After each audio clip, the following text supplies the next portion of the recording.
They called me the new guy, and I was proud of that until the day the HOA president marched onto my property, pointed at my gate, and tried to take my driveway from me with a piece of paper she'd clearly bought into believing was the law.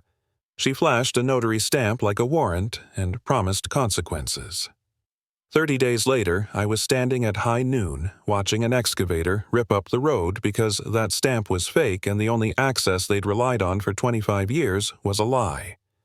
This is how I lost sleep, almost lost my temper, and finally learned how to use every boring legal thing I'd once ignored as tools to protect my home.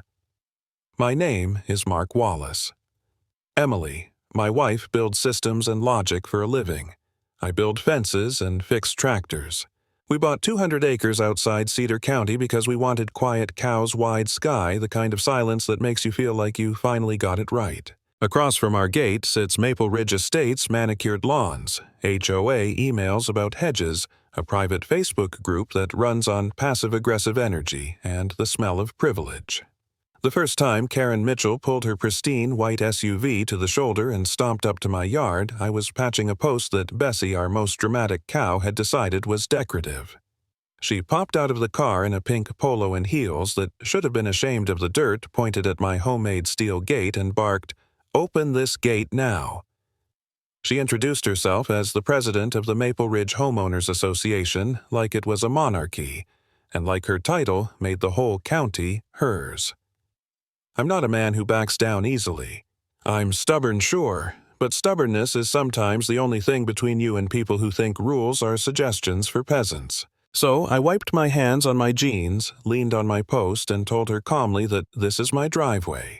This is my land county records show a revocable license granted decades ago to the previous owner, Earl Withers, not a permanent easement. She shrieked that the road had been used for 25 years and therefore was a right-of-way. She had a kid in the passenger seat, Chad, who looked like he'd been born into entitlement and a polo shirt. That afternoon, the sound of her voice had a clarity I'd later recognize entitlement dressed up as civic duty. I called Emily. She told me to stop talking and start collecting cameras certified copies a trip to the county recorder's office. Mildred Hayes at the records desk smelled like old paper and told me the story of Earl, a decent man who'd let people cut across his land a revocable license on file, terminable on sale, nothing more. I felt a buoyant rush of relief, the kind that makes your shoulders drop a fraction. Good, but I knew we had to document everything. Emily, who lives in the world of logs and timestamps, set up extra cameras, and we made a law firm appointment with Bennett and Walsh Sharks, who smelled blood in a county dispute but liked order. Then the harassment started. First, a white van from Apex Security pulled up and a kid in a gray jumpsuit tried to wire a keypad to my gate. He left when I told him he was trespassing, but the point was made Karen was trying to manufacture a fact on the ground. Next came a drone expensive hovering, peering into windows, the kind of thing people who are bored with real life buy to look down on other people's lives. Emily filed complaints. I filed reports, and Deputy Lyons, a man with the patience of a saint and the cadence of a judge, warned the HOA about harassment. The drone flew away like it had a conscience for sale. The pressure became a slow, grinding machine. Flyers on our gate posts on their Facebook group painting me as the villain. Anonymous complaints called into the county. Every small act was a poke, a little abrasion meant to wear us down. And for a while it worked on me. There were nights I sat on the porch and wondered if I'd made a mistake. If I should sell, move back into a subdivision, and let other people take the fights I never wanted. I thought maybe I'm the problem. Maybe buying wide-open land on the edge of a HOA was a provocation I hadn't foreseen.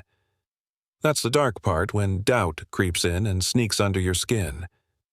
I felt small, tired, like the weight of 200 acres and a stubborn wife's faith in me were too much to keep. But then Emily found something small and beautiful and terrible, a tiny mismatch in the notary stamp on a newly recorded easement that had appeared in the courthouse envelope the same day we left the judge's chambers with an injunction in hand. It looked real until she zoomed way in the font on the G, and Maple Ridge was modern where the genuine seal had an old loop. The notary's license cycle didn't match the year printed. The stamp belonged to a woman named Clara Bell, who lived with a cat 2 counties over and who remembered Earl and his jars of peach preserves, but swore she never notarized that document. That discovery is the moment the whole story tilts.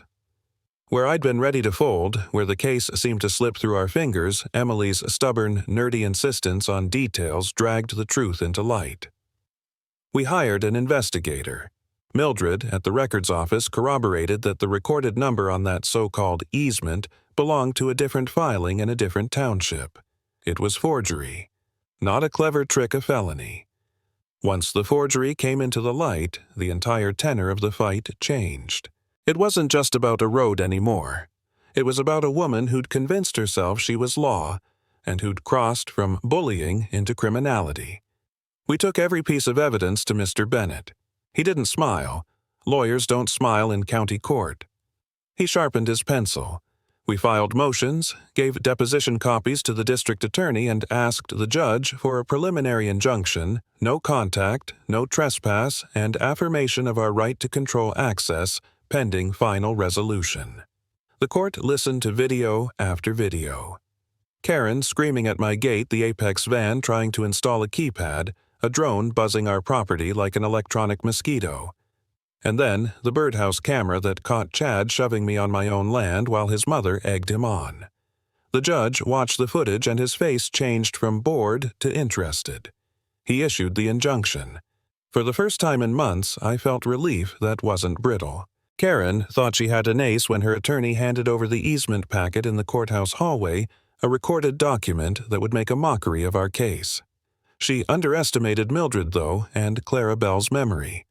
Once the DA started asking questions about the forgery, the air left Karen's swagger. But legal process is slow, and we couldn't wait around for prosecutors to get caffeinated. We had the injunction, the judge's words in our pocket, and a right to close off access that relied on a license revocable on transfer. So we planned. We planned like it was a stake in the ground, literal and metaphorical. At noon, on a Tuesday, with Deputy Lyons parked respectfully down the road, Rick, who runs the local excavation outfit and laughs at liability forms, drove his yellow monster up and started tearing into the asphalt. We dug a 3-foot trench at the property line and set 6 steel bollards in concrete like the jaw of a gate. I hung a big red sign, "No trespassing." The sound of diesel and tearing asphalt felt like punctuation. People from Maple Ridge gathered across the fence aghast, then panicked when their only quick route became a muddy, overgrown old lane called Old Mill Trace. Cars got stuck, a moving truck sank axles deep, and a boat trailer crushed a neighbor's her prize pergola when someone tried to shortcut the mess. The anger they aimed at me turned just like that into furious questions for Karen. Why had the board let the back road fall apart? Where had their dues gone? At an emergency HOA meeting, members demanded answers and placed a recall on Karen. The board that had once nodded at her directives now circled the wagons away from her. Inside a few days, the recall passed and Karen, furious and suddenly very small, packed up and listed her house. The DA offered a deal.